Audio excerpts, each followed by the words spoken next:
मेरे प्रिय भाई और बहनों, 2000 वर्ष पहले पेंतकोस्त के दिन जब यहूदी लोग नई फसल का पर्व मना रहे थे, हजारों की संख्या में लोग यरूशलेम मंदिर में इकट्ठे थे। प्रभु यीशु के शिष्य माता मरियम और अन्य पवित्र नारियों के साथ मंदिर में ही एक कमरे में बैठकर प्रार्थना में लीन थे। जब वे ईश्वर की प्रार्थना में लीन थे, पवित्र आत्मा आग के जीवों के रूप में उनके ऊपर उतर आया। वे सभी पवित्र आत्मा से भर गए और वे ईश्वर की स्तुति करने लगे। सभी मिलकर ऊंची आवाज में ईश्वर की स्तुति कर रहे थे। सुनने वालों ने सोचा कि ये मदिरा पी रखे हैं।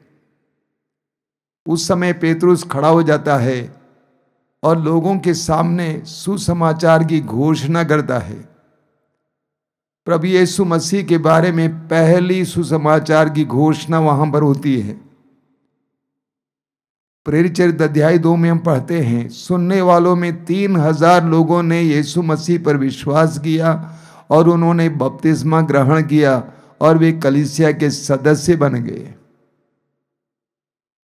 तो पेंतकोस्त का पर्व वास्तव में कलीसिया का जन्मदिन है, कलीसिया के जन्म का पर्व है। हम प्रेरित चरित्र के अध्याय 1 उसके वाक्य 8 में पढ़ते हैं। प्रेरित चरित्र अध्याय 1 वाक्य 8 में प्रभु यीशु ने अपने शिष्यों से कहा, जब पवित्र आत्मा तुम पर उतरेगा तो तुम्हें सामर्थ्य मिलेगा और तुम यरूशलेम, यहूदिया और संसार के अंतिम छोर तक मेरे साक्षी बनोगे। प्रभु ने कहा, जब पवित्र आत्मा उतरेगा तो तुम मेरे साक्षी बनोगे। पवित्र आत्मा हर विश्वासी को साक्षी बना देता है, यीशु का साक्षी बना देता है। एक विश्वासी की जिम्मेदारी है और काम है यीशु का साक्षी बनना। बहुत साल पहले एक गीत सुनने को मिला था, राही हूं मैं, चलना मेरा काम है, मसीह की गवाही देना मेरा काम है। एक विश्वासी और एक मसीही यीशु का साक्षी बनने के लिए बुलाया गया है। एक विश्वासी या मसीही वो है जिसने सुसमाचार सुना है, खुशखबरी सुना है। आप जानते हैं कि खुशखबरी सुनने के बाद आप चुप नहीं रहेंगे। मान लीजिए आपके परिवार में कोई सुखद घटना हुई, आपके परिवार में किसी को बहुत अच्छी नौकरी मिल गई, अच्छे नंबरों से कोई पास हो गया, तो उस खबर को आप अपने दिल में ही समाये नहीं रख पाएंगे, उसको आप दूसरों में बांटेंगे। तो एक मसीह वो है जो ईश्वर यीशु के बारे में सुसमाचार सुनाने और साक्ष्य देने के लिए बुलाया गया है। हम इस बात पर मनन करेंगे आज कि हम विश्वासी होते हुए, मसीह होते हुए कैसे यीशु के साक्षी बन सकते हैं। सबसे पहले अपने जीवन के द्वारा, अपने जीवन के द्वारा हम में से हर एक को यीशु के साक्षी बनने की आवश्यकता है। अंग्रेजी में कहा जाता है, life speaks louder than words, यानी जीवन शब्दों से ज्यादा बुलंदी से बोलता है। मान लीजिए कोई प्रवचन सुना रहा है, कोई भाषण सुना रहा है, लोग सुन तो रहे हैं लेकिन उसके साथ साथ उसको देख भी रहे हैं। अगर उसका जीवन प्रवचन और भाषण के मुताबिक नहीं है तो लोग उसके वचनों पर विश्वास नहीं करेंगे। तो हम अपने जीवन के द्वारा अच्छे साक्षी बन सकते हैं। ये साक्ष्य, हमारे जीवन का साक्ष्य बहुत शक्तिशाली साक्ष्य है। फिलिपियों के पत्र के अध्याय 1 वाक्य 27 में संत पौलुस कहते हैं, ये आवश्यक है कि हमारा जीवन सुसमाचार के अनुसार हो। अंग्रेजी में लिखा हुआ है, what is important is that our life is according to the gospel. हमारा जीवन ही सुसमाचार के अनुसार हो। असीसी के संत फ्रांसिस के बारे में बहुत सारी घटनाएं और कहानियां सुनने को मिलती हैं। कहा जाता है कि एक बार फ्रांसिस ने अपने मठ के अन्य सदस्य, अन्य भाई से कहा, चलो हम सुसमाचार सुनाने जाएं। जाड़े का मौसम था और दोनों के हाथ कपड़े के अंदर थे। फ्रांसिस अपने मित्र भाई के साथ घूमे, पूरे गांव में घूमकर वापस आ गए। तो भाई ने पूछा, आपने कहा था सुसमाचार सुनाएंगे, कौन सा सुसमाचार, कैसे सुसमाचार सुनाएं आप? तो फ्रांसिस ने कहा कि हमने सुसमाचार सुनाया है। एक सच्चाई है कि जीवन ही सबसे बड़ी घोषणा है। सन फ्रांसिस असीसी ने कहा है, let us preach the gospel all the time and use words if need be.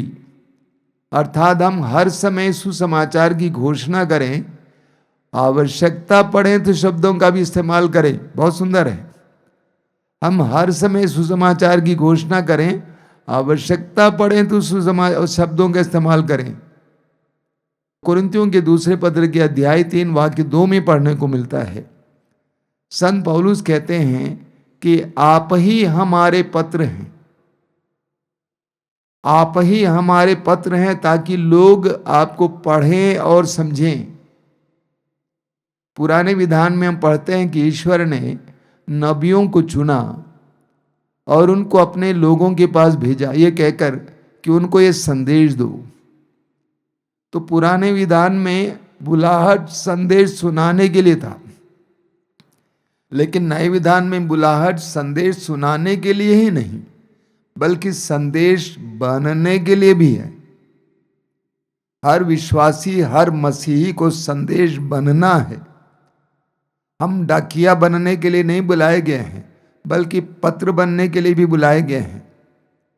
गलातियों के पत्र के अध्याय 3 उसके वाक्य 27 में संत पौलुस कहते हैं कि जिसने बपतिस्मा ग्रहण किया है उसने यीशु को धारण किया है। यानी जो यीशु पर विश्वास करता है वो यीशु को धारण कर चुका है। हमें यीशु को धारण करना है, यानी हमें यीशु की तरह बनना है। यीशु की जीवन शैली, यीशु का जीवन दर्शन, यीशु के विचार, यीशु का प्रेम, यीशु की करुणा हमें धारण करने की आवश्यकता है।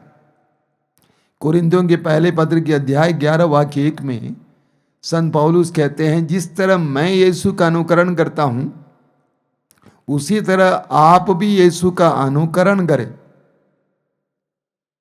मेरे प्रिय भाई और बहनों, एक विश्वासी की पहचान नाम से, क्रूस से नहीं होती है, बल्कि जीवन से होती है। हमारी बोली, हमारा व्यवहार, हमारा जीवन। प्रभु यीशु ने जब भी अपने शिष्यों को बुलाया, उन्होंने कहा, मेरे पीछे चले आओ, फॉलो मी, मेरे पीछे चले आओ। क्या मतलब है इसका? यीशु के पद चिन्हों पर अपने पैरों को रखना, यीशु के पद चिन्हों पर अपने पैरों को रखना, या यीशु की तरह बनना। हम एक दूसरे यीशु बनने के लिए बुलाए गए हैं। यीशु का सुसमाचार तो लोग सुनाते हैं, लेकिन उससे भी बढ़कर दूसरा यीशु बनने के लिए बुलाए गए हैं। इसलिए हम जहां कहीं भी हैं, जैसी भी स्थिति में हैं, हम यीशु के साक्षी बनने के लिए बुलाए गए हैं। अगर हम यीशु के शिष्य हैं, मसीही हैं, गांव में रहते हैं, मोहल्ले में रहते हैं, और हमारे परिवार में प्रभु की कृपा है, प्रभु की आशीष है, प्रभु की शांति है, तो लोग देखेंगे और कहेंगे, देखो ना इनका परिवार कैसा है, इनके परिवार में शांति है, इनके परिवार में तरक्की है, इनके परिवार में प्रेम है, इनके दिल में खुलापन है। हम में से हर कोई अपने जीवन के द्वारा यीशु के साक्षी बनने के लिए बुलाया गया है। दूसरा है अपने शब्दों के द्वारा यीशु का साक्षी बनना। हमें मार्कुस के सुसमाचार के अध्याय 5 में एक बहुत सुंदर उदाहरण मिलता है। सुसमाचार में हम पढ़ते हैं कि प्रभु यीशु गलीलिया झील पार करके अपने शिष्यों के साथ गेरासा नामक जगह पहुंच गए और वहां पहुंचने पर एक अबदूतग्रस्त व्यक्ति यीशु के पास दौड़ कर आया। उसके बारे में बहुत सुंदर वर्णन है। बताया गया कि उसके अंदर अबदूतों की सेना थी। वो अबदूतों के द्वारा जकड़ा हुआ था, बंधन में था। प्रभु यीशु ने उसको स्वतंत्र किया, आजाद किया, उसमें से अबदूतों को निकाला। वो बिल्कुल शांत हुआ, यीशु के पास बैठा रहा। और जब यीशु उठकर गलीलिया झील पार करने के लिए नाव में बैठने वाले थे तो उसने प्रभु से कहा कि प्रभु मुझे भी आपके साथ चलने दीजिए। तो प्रभु ने क्या कहा? प्रभु ने कहा नहीं, अपने गांव वापस जाओ, अपने लोगों के पास जाओ और बताओ कि ईश्वर ने तुम पर कैसे दया दिखाई है, ईश्वर ने तुम्हारे लिए क्या क्या किया है। सुसमाचार में आप पढ़ेंगे, मार्कुस अध्याय 5 में, बहुत सुंदर है, वहाँ पे 19 और 20 को पढ़िएगा। वहाँ पे लिखा हुआ है वो पूरे देकापोलिस में, देकापोलिस एक बहुत बड़ा प्रांत था, वहाँ जाकर लोगों को यीशु का संदेश सुनाया। शायद उसने कहा होगा देखिए मेरे अंदर अबदूत थे, ढेर सारे अबदूत थे, मैं अबदूतों से जकड़ा हुआ था, चीखता चिल्लाता था, कोई भी मुझे अपने वश में नहीं कर पाता था, मैं पत्थरों से अपने आप को चोट पहुंचाता था, कब्रिस्तान में रहता था, लेकिन यीशु ने मुझे स्वतंत्र किया। जब लोगों ने उसकी बातों को सुना वे अचंभे में आ गए, अचंभित हो गए, वचन में लिखा हुआ है, और वे भी शायद यीशु पर विश्वास करने लगे। हमें यूहन्ना के सुसमाचार के अध्याय 1 उसके वाक्य 35 से पढ़ने को मिलता है। एक बार यूहन्ना बपतिस्ता अपने 2 शिष्यों के साथ खड़े थे और उस समय यीशु वहां से गुजर रहे थे।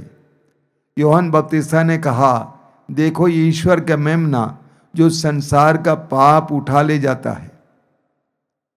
यूहन्ना बपतिस्ता की बात को सुनकर वे 2 शिष्य यूहन्ना को छोड़कर यीशु के पीछे हो लिए। यीशु ने मुड़कर उनसे पूछा कि क्या ढूंढ रहे हो, क्या चाहते हो? उन्होंने कहा कि गुरुवर आप कहाँ रहते हैं? यीशु ने कहा आओ और देखो। उनमें से एक का नाम था अंद्रयास। वचन में लिखा हुआ है यूहन्ना अध्याय 1 वाक्य 41 और 42 में, अंद्रयास वहां से सीधे अपने भाई सीमोन के पास जाता है और सीमोन से क्या कहता है? सीमोन से कहता है हमें मसीह मिल गए हैं। कितनी जबरदस्त बात है। उसने कहा कि हमें मसीह मिल गए हैं और सीमोन ने उसकी बात को मानकर यीशु के पास चला गया। अंद्रयास ने कहा कि हमें मसीह मिल गए हैं। जानते मेरे भाई और बहनों, इस दुनिया में लोग मसीह के इंतजार में, खोज में हैं, बचाने वाले के इंतजार में, खोज में हैं। लोग पीड़ा में हैं, परेशानी में हैं और ढूंढ रहे हैं कौन हमें बचाएगा। अंद्रयास ने अपने भाई से कहा हमें मसीह मिल गए हैं। पेतरुस, सीमोन भी उसके यीशु के पास गया और यीशु का शिष्य बना। इसी तरह उसी अध्याय में आप पढ़ेंगे वाक्य 45 और 46 में, यूहन्ना अध्याय 1 वाक्य 45 और 46 में, फिलिप यीशु के पास आया। यीशु ने फिलिप को बुलाया। अब फिलिप अपने मित्र नथनएल के पास जाता है और कहता है कि हमें मसीह मिल गए हैं जिसके बारे में मूसा ने अपने ग्रंथों में लिखा है। फिलिप को यीशु मिले और यीशु की खबर उसने अपने हृदय तक सीमित नहीं रखा। उसने जाकर अपने मित्र से कहा, अपने दोस्त से कहा, हमें मसीह मिल गए हैं जिसके बारे में वचन में लिखा हुआ है। यह शब्दों के द्वारा साक्ष्य देना। आश्रम में हजारों की संख्या में लोग आते हैं सत्संग में भाग लेने के लिए, प्रार्थना के लिए। ये कैसे आते हैं? एक व्यक्ति को प्रभु का अनुग्रह मिला, प्रभु से आशीष मिली, बंधनों से आजादी मिली, तो वो जाकर दूसरों को बता देता है। हमें यूहन्ना के सुसमाचार के अध्याय 4 में एक नारी के बारे में पढ़ने को मिलता है जिसके विषय में लिखा हुआ है कि उसकी 5 बार शादी हुई थी, 5 पति उसके हुए थे, अब छठे पुरुष के साथ रह रही थी। यानी वासना में लिप्त नारी, वासना में लिप्त नारी जो अपने शारीरिक वासना को, मानसिक वासना को संतुष्ट नहीं कर पाई थी, वो पानी भरने के लिए कुएं के पास आती है, यीशु से मुलाकात होती है। वचन में लिखा हुआ है यूहन्ना अध्याय 4 वाक्य 29 में कि वो घड़ा वहीं छोड़ देती है और नगर में चली जाती है और लोगों से कहती है, आइए और देखिए उस मनुष्य को जिसने मुझसे वो सब बताया जो मैंने किया है। और लोगों ने देखा कि इस नारी के अंदर कोई परिवर्तन आया है, सचमुच वो किसी से मिली है जिसने उसकी जिंदगी को बदल डाला है। और लोग यीशु से मिलने के लिए यीशु के पास आ जाते हैं। उसी अध्याय के वाक्य 39 में हम पढ़ते हैं, उस नगर के बहुत सारे लोगों ने यीशु पर विश्वास किया उस नारी की बात को सुनकर कि उसने मुझे वो सब बता दिया जो मैंने किया है। तो एक नारी जो वासना युक्त थी, जो वासना में डूबी थी, जो शारीरिक रूप से प्यासी थी, मानसिक रूप से, लैंगिक रूप से प्यासी थी, यीशु से मिलने के बाद वही नारी बहुत सारे लोगों को यीशु के पास लेके आती है। उसके जीवन में लोगों ने परिवर्तन देखा और लोग यीशु के पास आए, वे स्वयं परिवर्तित हो गए। अंत में उन्होंने नारी से कहा, हम इसलिए नहीं विश्वास करते कि तुमने कहा है, हमने स्वयं देखा है। यह है साक्ष्य देना। जिसने यीशु का अनुभव किया है, लोगों को यीशु के बारे में बताना उसकी जिम्मेदारी है। और लोग यीशु के बारे में जानना चाहते हैं। यीशु के द्वारा जो आजादी, जो स्वतंत्रता, जो मुक्ति आई है, उस मुक्ति में सहभागी होना चाहते हैं। इसी तरह यूहन्ना के सुसमाचार के अध्याय 20 में हम पढ़ेंगे। यूहन्ना का सुसमाचार अध्याय 20 उसके वाक्य 18 में प्रभु यीशु मरने के बाद जी उठे। मरियम मगदलीना यीशु की कब्र के पास गई थी और यीशु की लाश वहां पे ना पाके वो वहीं खड़ी होकर रो रही थी। यीशु ने उसे पुकारा, मरियम। उसने यीशु को पहचान लिया और यीशु ने आदेश दिया कि मेरे भाइयों के पास जाके बताओ। मरियम प्रेरितों के पास जाती है और क्या कहती है? वो कहती है कि मैंने प्रभु को देखा है। ये सुसमाचार की घोषणा है, मैंने प्रभु को देखा है। और प्रभु ने ये संदेश आप लोगों को दिया है, I have seen the Lord. जिसने प्रभु को देखा है वो चुप नहीं रह सकता है। प्रेरित चरित्र के अध्याय 4 उसके वाक्य 20 में हम पढ़ेंगे, शिष्य यीशु के सुसमाचार की घोषणा करते गए, लेकिन धर्म सभा में उनको बुलाया गया और उन्होंने डांट कर कहा कि तुम लोग यीशु नाज़री का प्रचार नहीं करोगे। तो पेतरुस ने जवाब में क्या कहा? प्रेरित चरित्र अध्याय 4 वाक्य 20, पेतरुस ने कहा, हमने जो देखा और सुना है उसके बारे में ना कहना हमारे लिए असंभव है। हमने जो सुना और देखा है उसके बारे में ना कहना हमारे लिए असंभव है। जो भी यीशु से मिल चुका है, यीशु का अनुभव कर चुका है, वो चुप नहीं रह सकता है, वो जाके उसको बांटता है। आज के जमाने में आज यीशु का सुसमाचार शेयरिंग करना, उसका आदान प्रदान करना आसान बात नहीं है, मैं जानता हूं। इसलिए लोग हिचकिचाते हैं, संकोच करते हैं, लोग शर्माते हैं, लोग अपनी पहचान को छिपाने का प्रयास करते हैं, लोग खुलकर बोलते नहीं हैं, लोग डरते हैं ये सोचकर अगर हम यीशु का साक्ष्य देंगे तो हमें घाटा हो जाएगा। लेकिन पवित्र आत्मा हमें प्राप्त होगा तो हमारे अंदर सामर्थ्य आ जाएगा, हमारे अंदर धैर्य आ जाएगा। इसीलिए प्रभु यीशु ने कहा, जब पवित्र आत्मा तुम पर उतरेगा तो तुम्हें सामर्थ्य मिलेगा। अब हम शिष्यों पर मनन करेंगे। यीशु के शिष्य किस प्रकार के शिष्य थे? नगण्य, तुच्छ। उनमें से कम 6 जन तो मछुए थे। समाज के सामने नगण्य, तुच्छ, डरपोक। जब यीशु पकड़े गए, सारे शिष्य उनको छोड़कर भाग गए। एक शिष्य पेतरुस, जो यीशु का अनुगमन कर रहा था, यीशु का पीछा कर रहा था, जब उससे पूछा गया कि क्या तुम यीशु नाजरी के शिष्य नहीं हो? तुम्हारी भाषा तो बताती है।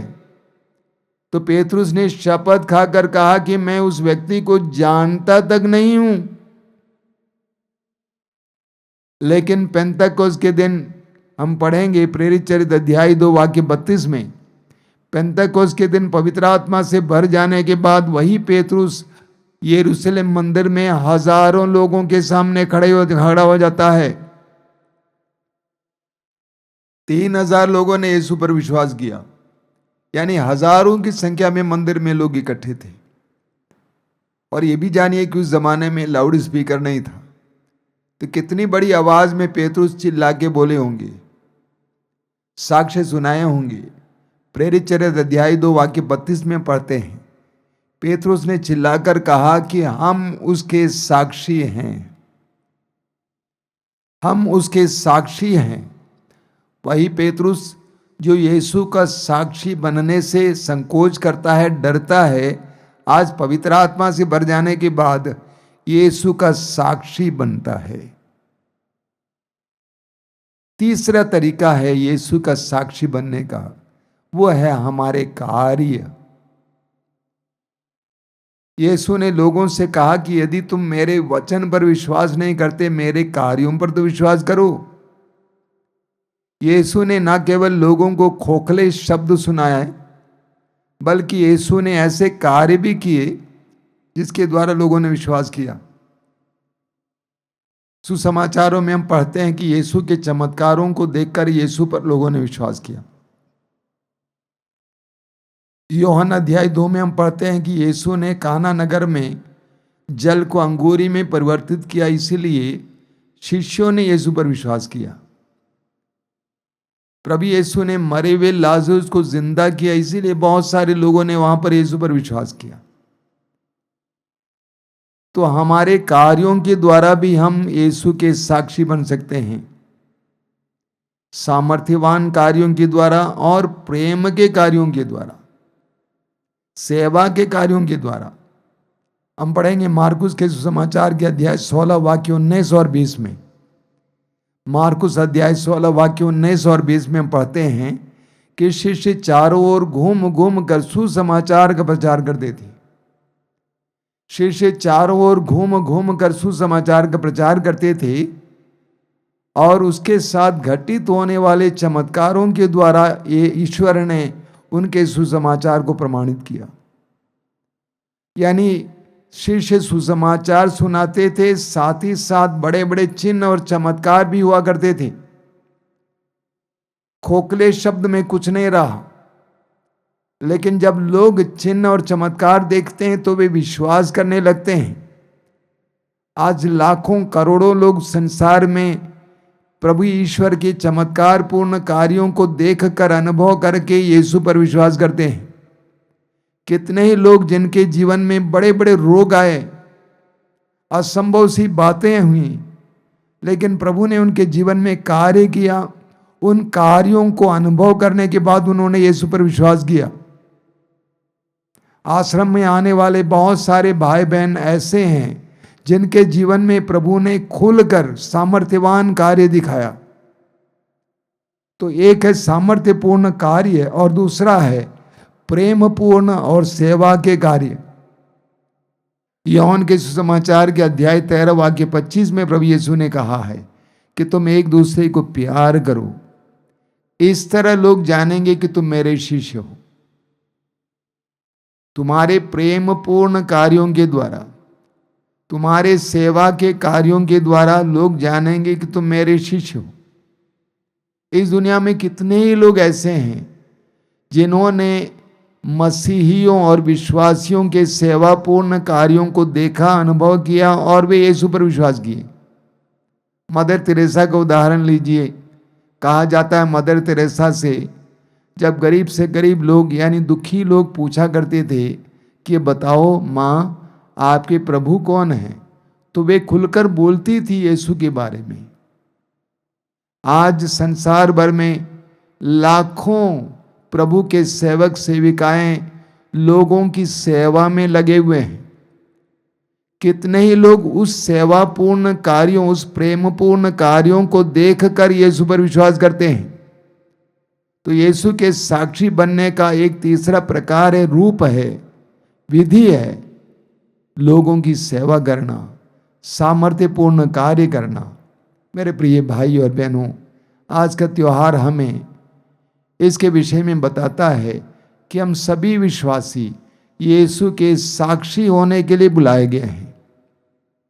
अलग अलग रूप से अपने जीवन के द्वारा, अपने जीवन के कार्यों के द्वारा, अपने शब्दों के द्वारा हम यीशु के साक्षी बने।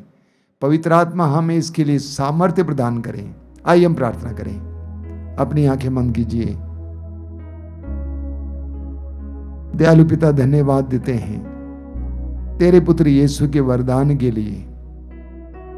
धन्यवाद देते हैं तेरे पुत्र के द्वारा हमें पवित्र आत्मा प्रदान करने के लिए। धन्यवाद देते हैं पवित्र आत्मा की संगति के लिए, पवित्र आत्मा के द्वारा आज हमारे बीच में कार्य करने के लिए। ये पवित्र आत्मा का युग है। आज पवित्र आत्मा हमारे जीवन में अनोखे कार्य करता है। धन्यवाद देते हैं पिता। हम तुझसे प्रार्थना करते हैं पवित्र आत्मा के द्वारा हमें ऐसी शक्ति, ऐसा धैर्य, ऐसा सामर्थ्य मिले कि हम तेरे पुत्र के साक्षी बने। इस तरह लोगों को तेरे असीम और अटल प्रेम का ज्ञान दे सके। प्रभु हमारी प्रार्थना को ग्रहण कर। आमीन।